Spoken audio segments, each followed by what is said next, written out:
और अमेरिका और ईरान के बीच तनाव बरकरार है, लेकिन युद्ध दोबारा शुरू होने की आशंका पर खुद ट्रंप ने विराम लगा दिया है। माना जा रहा है कि इस विराम की वजह ट्रंप का कई मोर्चे पर फंसना है। पहला मोर्चा है कि वार्ता की जमीन पर अपने ही बयानों से माहौल खराब करने का आरोप। दूसरा मोर्चा है ईरान के वो रणनीतिक दाव जिसने ट्रंप की कूटनीति को विफल साबित कर दिया है। इसलिए ट्रंप की विफलता से ज्यादा ईरान की नीति पर सवाल खड़े हो रहे हैं कि आखिर ईरान ट्रंप को उलझाने में कामयाब कैसे हुआ। जवाब इस रिपोर्ट में देखिए। ईरान की सीक्रेट वॉर, हर मोर्चे पर ट्रंप लाचा। लेबनान से इस्लामाबाद, युद्ध विराम और संवाद। ईरान ने पहली शर्त रखी कि लेबनान में युद्ध विराम तक अमेरिका से वार्ता नहीं होगी। नतीजा यह हुआ कि ट्रंप ने नेतन्याहू पर दबाव बनाकर लेबनान की आग को शांत किया और फिर कहीं जाकर अमेरिका से सीधी बातचीत के मंच पर ईरान की आमद दर्ज हुई। इस्लामाबाद में प्रबंध, अरागची ने बनाया भ्रम। अरागची के इस्लामाबाद पहुंचते ही अमेरिका ने वार्ता का माहौल बनाने की कोशिश की। ट्रंप के दूत स्टीव विटकॉफ और दामाद जेरेड कुशनर के पाकिस्तान जाने का ऐलान हुआ, लेकिन तभी ईरान ने ट्रंप कार्ड चला और अरागची अमेरिकी डेलीगेशन के पहुंचने से पहले ही मस्कट रवाना हो गए। ट्रंप ने ट्रुथ सोशल में लिखा कि मैंने यात्रा रद्द कर दी, उनके पास कोई नेतृत्व नहीं, बाजी हमारे हाथ में है। तो वहीं अरागची ने लिखा कि पाकिस्तान की यात्रा उपयोगी रही, अब देखना है कि क्या अमेरिका कूटनीति पर गंभीर है। अरागची का डेलीगेशन इस्लामाबाद से ओमान रवाना हो गया। इसके बाद पाकिस्तान लौटेगा और शर्तों पर बातें करेगा। दरअसल ट्रंप शांति पर नहीं, बेहतर डील हासिल करने और दबाव के चक्रव्यूह में फंस गए। उन्होंने पहले JCPOA परमाणु समझौते से हाथ खींच लिए, फिर ईरान पर कड़े प्रतिबंध भी लगा दिए। इसका मकसद ईरान को व्यापक वार्ता के लिए विवश करना था। हालांकि इस नीति से तनाव तो बढ़ा, लेकिन आपसी अविश्वास गहराया और ईरान के दूर होने से ट्रंप फंस गए। और वो फंसे ऐसे कि ईरान ने दांव खेलते हुए सबसे पहले प्रतिबंध हटाने की शर्त रख दी। शर्तें पूरी न होने तक किसी भी तरह की वार्ता से ईरान ने इनकार कर दिया। असर यह हुआ कि ईरान ने भू राजनीति में ट्रंप को बुरी तरह उलझा दिया और अब ट्रंप पर दबाव बन गया है कि वो जिस न्यूक्लियर को युद्ध शुरू होने का कारण बता रहे थे, उस पर समझौते का दबाव उन्हीं पर उल्टा पड़ गया। 23 अप्रैल को ट्रंप ने दावा किया कि ईरान को कौन चला रहा है उन्हें नहीं पता।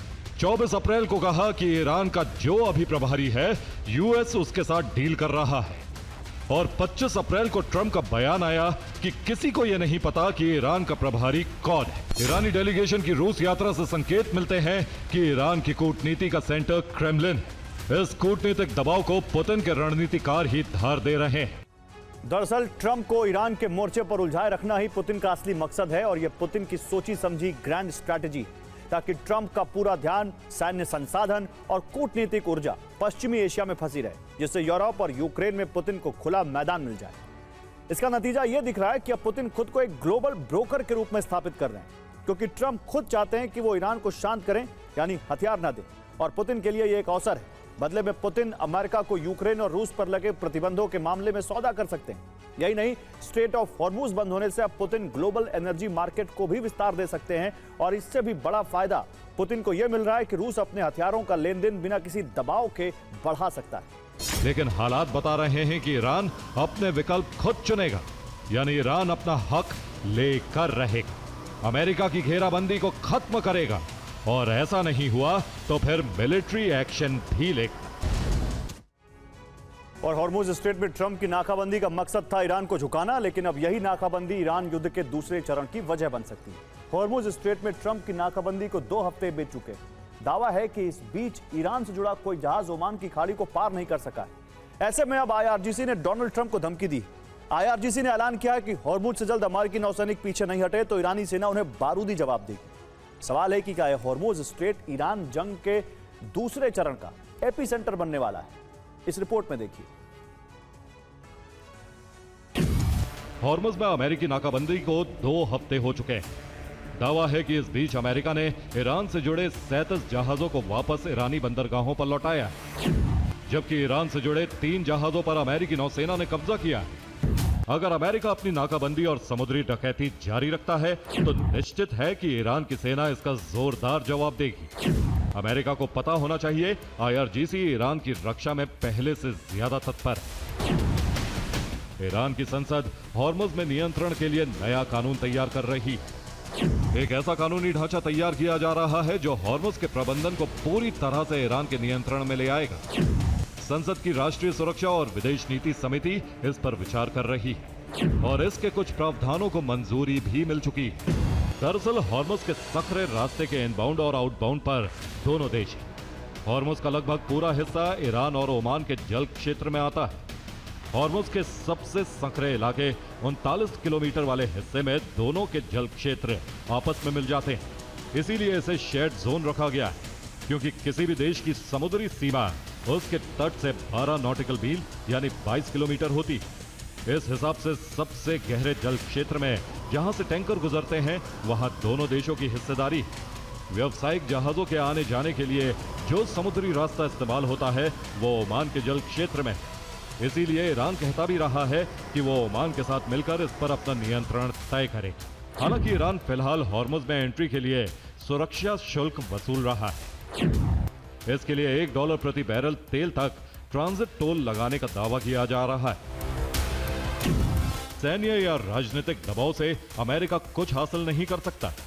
इसके जरिए ट्रंप की इच्छाएं कभी पूरी नहीं हो सकती।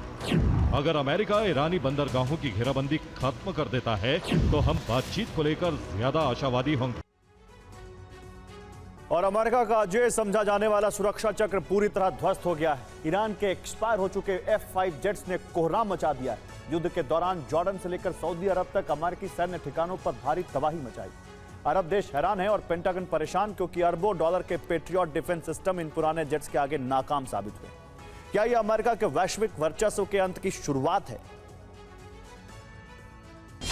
जिन सैन्य ठिकानों पर हमला किया गया उनमें सबसे पहले जॉर्डन का अजराक बेस है, जो ईरान से 1520 किलोमीटर दूर। सऊदी अरब के अल खज्र बेस की दूरी तेहरान से 1305 किलोमीटर है। ये भी टारगेट पर था। इसके अलावा यूएई के अल दफरा बेस पर भी हमले हुए, जो ईरान से 1280 किलोमीटर दूर है। साथ ही बहरीन का अवाली बेस दहल उठा था, जिसकी तेहरान से दूरी 1078 किलोमीटर। इन सभी सैन्य ठिकानों पर F-15, F-35 के साथ F-18, P-8I, MQ-4C तैनात थे, जहां ईरान ने F-5 जेट से भारी तबाही मचा दी। और वॉशिंगटन में हुई वार्ता के बाद लेबनान और इजराइल के बीच युद्ध विराम 14 दिनों के लिए बढ़ तो गया, लेकिन यह समझौता महज कागजी साबित हुआ। यह करार कुछ ही घंटों में टूट गया। आखिर कौन है शांति का दुश्मन? जवाब इस रिपोर्ट में देखिए। 14 दिन का युद्ध विराम, धमाकों से दहला लेबनान। दावा है कि लेबनान की सीमा से हिजबुल्लाह ने आत्मघाती ड्रोन लॉन्च किए और ड्रोन लॉन्च होते ही इजरायली वायुसेना के एयर डिफेंस एक्टिवेट हो गए। इजराइल का दावा है कि ड्रोन लॉन्च करके हिजबुल्लाह ने युद्ध विराम का उल्लंघन किया है, जबकि हिजबुल्लाह का दावा है कि वह इजराइल के करार उल्लंघन का जवाब दे रहा है। आईडीएफ के फाइटर जेट्स ने लेबनान पर फिर से भीषण बमबारी शुरू कर दी है। रात के अंधेरे में आसमान से मौत बरसाई जा रही है। शहरों के अंदर रिहायशी क्षेत्रों पर एयर स्ट्राइक की जा रही है।